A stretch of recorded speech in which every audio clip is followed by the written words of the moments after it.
Vamos falar desta calamidade em Mariana provocada pela Samarco. A juíza Marcela Oliveira Decá de Moura, da comarca de Mariana, indeferiu o pedido dos Ministérios Públicos de Minas e o Federal para mandar o inquérito da Polícia Civil relativo ao rompimento da barragem de Fundão, que é da mineradora Samarco, à Justiça Federal. A Polícia Civil indiciou e pediu a prisão preventiva na última terça-feira, dia 23, de 7 pessoas pelo rompimento da barragem de Fundão da mineradora Samarco, em Mariana.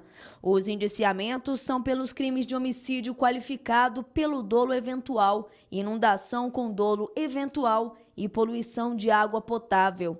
O Ministério Público havia pedido na sexta-feira que o inquérito fosse remetido à Justiça Federal.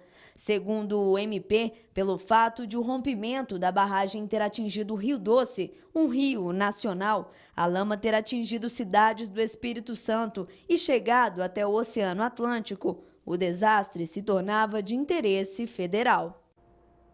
Muito bem, então o processo fica por aqui mesmo. Mas fica a pergunta: será que a Justiça de Minas terá autonomia, força para aguentar a pressão referente a esse processo? É bom lembrar que no dia do rompimento da barragem, que é considerado o maior desastre e a maior calamidade ambiental da história do país, o governador Fernando Pimentel, que é a maior autoridade de Minas, deu entrevista à imprensa lá dentro da sede da Samarco. A Prefeitura de Belo Horizonte fechou o ano de 2015 com um déficit de 113 milhões de reais. De acordo com a prestação de contas do município apresentada na Câmara Municipal, o Executivo teve uma receita de pouco mais de 9 bilhões de reais. 2,7 bilhões, 2 bilhões e 700 milhões, traduzindo, a menos do que a receita total estimada pela Lei do Orçamento Estadual. Segundo o relatório, o aumento da inflação gerou perdas na arrecadação da cidade. Para tentar equilibrar as contas, a Prefeitura de Belo Horizonte cortou cerca de 600 cargos. A previsão é que a medida gere uma economia de 60 a 70 milhões de reais. De acordo com a prestação de contas, a maior parte gasta em 2015 foi aplicada em saúde, cerca de 3 bilhões de reais, e educação, com cerca de 1 bilhão e 600 milhões de reais. Para 2016, a Prefeitura estima a receita total da administração direta e indireta em pouco mais de 12 bilhões de reais. Olha, o ministro do Supremo Tribunal Federal, Luiz Roberto Barroso, negou o pedido do ex-ministro José Dirceu para ser perdoada a pena dele de 7 anos e 11 meses aplicada pelo tribunal em sua condenação pelo esquema de corrupção do Mensalão. Dirceu está preso desde agosto de 2015, acusado de participação na Lava Jato. A prisão pelo esquema de corrupção da Petrobras ocorreu enquanto estava em prisão domiciliar pelo Mensalão. Em sua decisão, Barroso afirmou que se Dirceu tiver cometido novo crime enquanto cumpria a pena em regime prisional aberto, ele não tem direito ao benefício. Segundo o ministro, se o petista for absolvido na Lava Jato, poderá requisitar o benefício novamente. A defesa de Dirceu argumentou ao STF que ele se enquadra no decreto de indulto natalino, que foi assinado pela presidente Dilma Rousseff no fim do ano passado. Pelas regras do indulto, o beneficiado fica livre de cumprir o restante da pena e de outras medidas judiciais, como se apresentar à justiça periodicamente. Portanto, não adiantou nada o indulto natalino assinado pela presidente Dilma para o ex-ministro José Dirceu.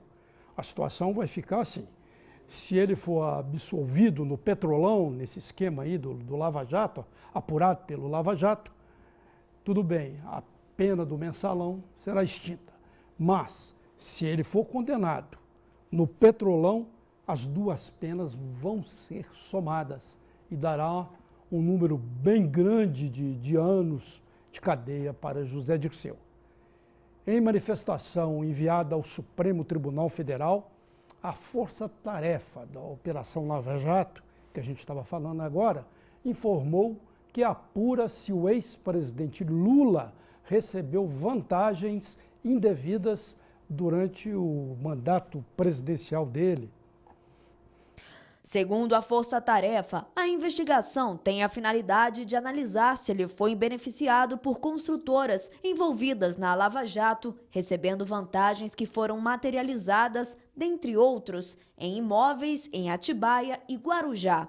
As informações dos procuradores foram enviadas à ministra Rosa Weber, do STF, relatora de um pedido do ex-presidente para trancar as investigações da Força Tarefa e do Ministério Público Estadual de São Paulo sobre suposto favorecimento de empreiteiras ao petista.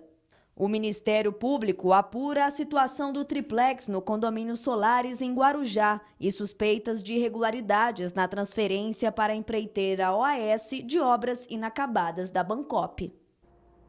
É bom lembrar que o ministro da Justiça, o ex-ministro José Eduardo Cardoso, caiu justamente por isso, porque a Polícia Federal está investigando Lula, os filhos dele, pode quebrar o sigilo bancário e fiscal do ex-presidente e nesse jogo de pressão acabou caindo o ministro.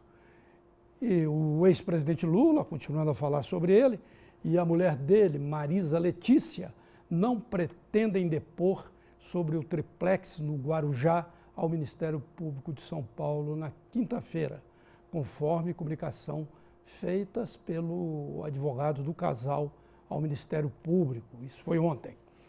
Segundo o Instituto Lula, foram protocoladas explicações por escrito a respeito da investigação sobre o imóvel. O Ministério Público informou que Lula e Marisa não são obrigados a prestar depoimento. As investigações tratam da transferência de prédios inacabados da Bancop para outras empresas, entre elas a OAS, envolvida no esquema de corrupção da Petrobras.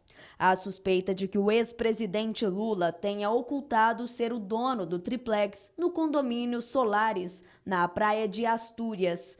Os advogados negam qualquer irregularidade e dizem que Lula não é proprietário do imóvel.